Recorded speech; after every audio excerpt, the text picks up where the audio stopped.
Pindah sedikit ke Desa Ngulung Kulon, Kecamatan Munjungan, Kabupaten Trenggalek.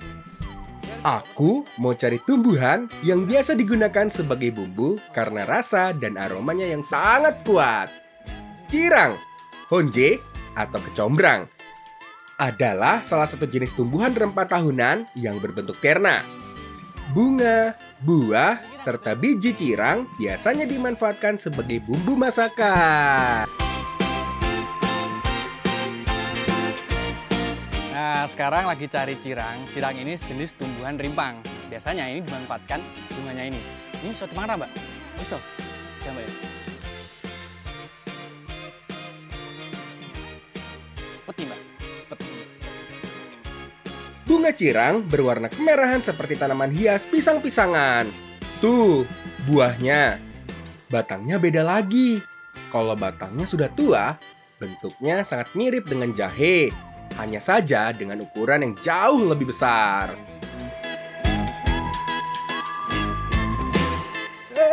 Mbak. Oh, geblak aku, Mbak. Wes, Mbak.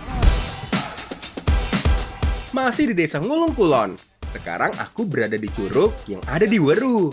Di tempat yang indah ini, aku mau mengolah cirang ini menjadi makanan yang enak. Potong bunga cirang ini dari gagangnya. Kemudian petik perhelai dari kelopak bunga yang paling luar. Jadi kecombrang ini dapat diolah menjadi berbagai macam olahan. Nah, kali ini bakal kita masak menjadi ikan kuah kuning. Nah, ini kita kupas dulu, kita ambil bagian dalamnya aja. Oh iya, ikan yang akan kita masak jadi jangan iwak bumbu cirang ini adalah salah satu jenis ikan terenak, ikan jiti. Hehehe. Ikan jiti yang berukuran besar ini kita potong-potong dulu jadi bagian yang lebih kecil. Nah, karena ukurannya sangat besar dan tebal juga, masih bisa dibelah lagi agar lebih tipis. Jadi, saat dimasak bisa lebih cepat matang dan meresap bumbunya. Oh iya, setelah dibelah, masih ada yang perlu dilakukan terhadap ikan spesial ini loh. Jepit ikan dengan potongan bambu seperti ini. Kemudian kunci dengan pelepah pisang di bagian atasnya agar tidak terlepas lagi ikannya. Sebelum diolah dengan bumbu kuah kuning, ikan harus diasapin terlebih dahulu. Nah, ini gunanya untuk menambah cita rasanya. Wah, ini matang dari mana nih, Pak? Hampir Mas, kurang sedilo malih. Oh, sedang meleng ya, Pak? Sedilo malih iki, Pak. Nah, sebenarnya ikan asap dengan dijepit potongan bambu seperti ini dikenal dengan nama ikan sapetan. Salah satu ikan asap khas dari daerah Jawa Timur, terutama di pesisir selatan. Ikan jiti yang diasapi seperti ini adalah primadona bagi masyarakat pesisir Trenggalek ini. Rasanya jauh lebih manis dan gurih.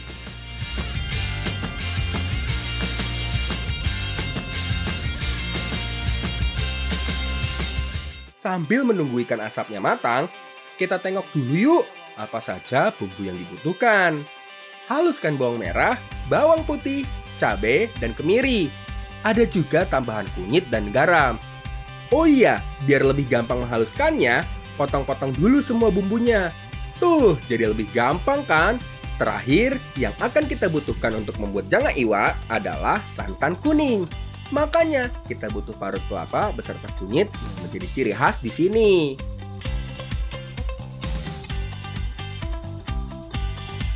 Setelah itu, campur air dengan parutan kelapa dan kunyit.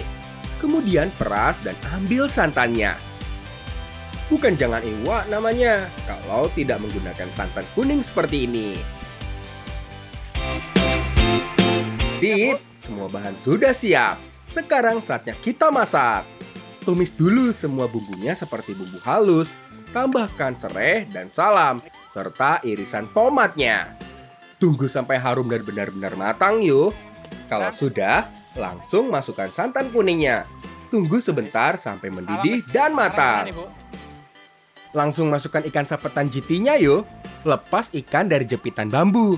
Kemudian langsung masukkan ke dalam kuah santannya. Jangan terlalu sering diaduk yuk, agar tidak mudah hancur. Cukup disiram-siram saja. Terakhir, masukkan bumbu cirangnya. Dan tambahkan cabai kalau pengen lebih pedas lagi. Karena jangan iwak ini semakin pedas, makin nikmat. Oh iya, bumbu cirang sengaja dimasukkan terakhir agar aroma dan rasanya tidak terlalu dominan. Jadi masih berimbang yo. Dan jangan iwak bumbu cirang siap dihidangkan.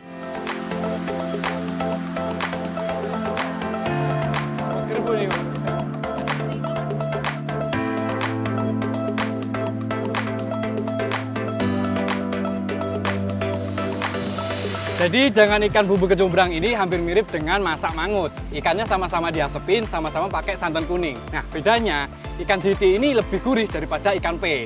Dan tambahan dari kecombrang itu yang bikin seger. Selain menyedapkan rasa makanan, cirang atau kecombrang juga bermanfaat bagi kesehatan. Terutama membantu menetralisir asam lambung, meredakan batuk, antioksidan, dan antimikroba. Makanya kadang si merah harum ini digunakan juga sebagai pengawet ikan alami. Banyak banget kok manfaatnya, karena alam memberikan banyak manfaat.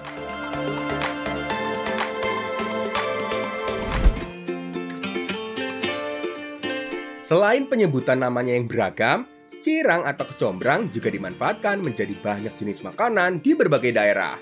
Kalau di Jawa Barat, umumnya diolah menjadi lalapan yang dimasak dengan sambal. Kalau di daerah Ngapak, biasanya digunakan sebagai campuran urap. Kalau di Bali, sering digunakan sebagai bahan campuran sambal matah. Di Desa Ngulung Kulon, juga ada lagi nih olahan dari cirang lainnya. Bahannya sederhana yuk, hanya perlu cirang yang sudah dikupas, teri, dan bahan simpel untuk membuat sambal. Udah tahu dong mau buat apa? Jadi, Pak. Pertama, kita goreng dulu cirang atau kecombrangnya. Woi, kaget aku, Mbak.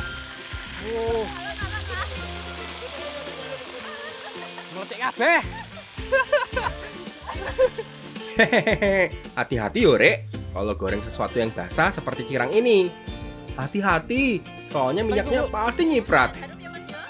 Masih dengan cirang, kalau tadi kita olah dengan ikan besar pakai kuah santan. Nah, kali ini bakal kita olah dengan ikan kecil, tapi pakai bumbu kering ya, Bu ya. Nah, sekarang kita goreng dulu semua bahan-bahannya.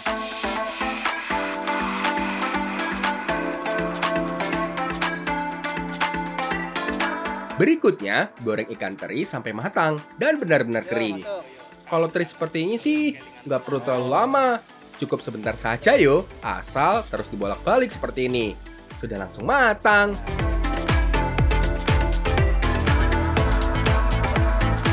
Terakhir adalah goreng bumbu sambal seperti bawang merah, bawang putih, cabai, dan tomat.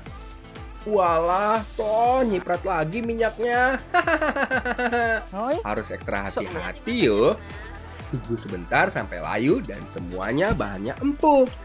Akhirnya semua bahan sudah matang. Sekarang saatnya kita bawa. Waduh, laju aku, Bu. Sik, alon-alon.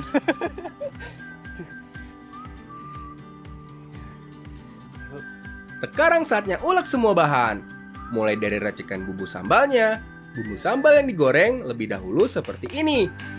Wah, daripada yang ini kita Bu nek ngulek, Bu. Sing tenang, wes toh. Setelah halus, sekarang masukkan juga gula merah dan bumbu lain sebagai penyedapnya. Setelah itu, baru deh campurkan juga kecombrang atau cirang dan teri yang sudah kita goreng tadi. Nah, jadi kali ini kita mau bikin teri sambal cirang. Nah, jadi setelah semua bahan-bahan digoreng, lalu diulek. Wah, ini aromanya keluar semua, terutama cirangnya, Bu ya. Wah, sedep tenan nih, Mbak. Gak sabar aku ini. Sip, sambal cirang siap dan bisa kita santap. Sambal cirang dengan ikan teri seperti ini sih cocoknya kita makan dengan nasi putih hangat aja. Gak perlu lauk atau sayur lagi. Ini aja udah mantul kok. Apalagi dengan yang kayak gini. Bener toh? Mantap betul ya, Lur. Sikat, woy. Wah, ini walau cuma nasi, lauk, sambal, tapi udah nikmat pol ya, Bu ya. Nah, untuk sambalnya ini gurih pedes ya, Bu ya. Pokoknya rasanya ngerangeni. Wah, pol, Bu. Dan untuk cirangnya, ini setelah masuk mulut, rasanya itu langsung keluar. Aromanya itu kuat banget, Bu, di mulut, Bu. Pengen nambah terus, Bu. Oh iya, ada fakta unik loh. Di sekitar sini yang disebut ikan teri adalah semua ikan kecil yang terbuat dari ikan yang berukuran kecil. Semuanya disebut teri. Nah, kalau mau ikan teri yang benar-benar teri seperti ini, nyebutnya harus teri Medan. Wis, apapun sebutannya, yang penting rasanya enak tenan.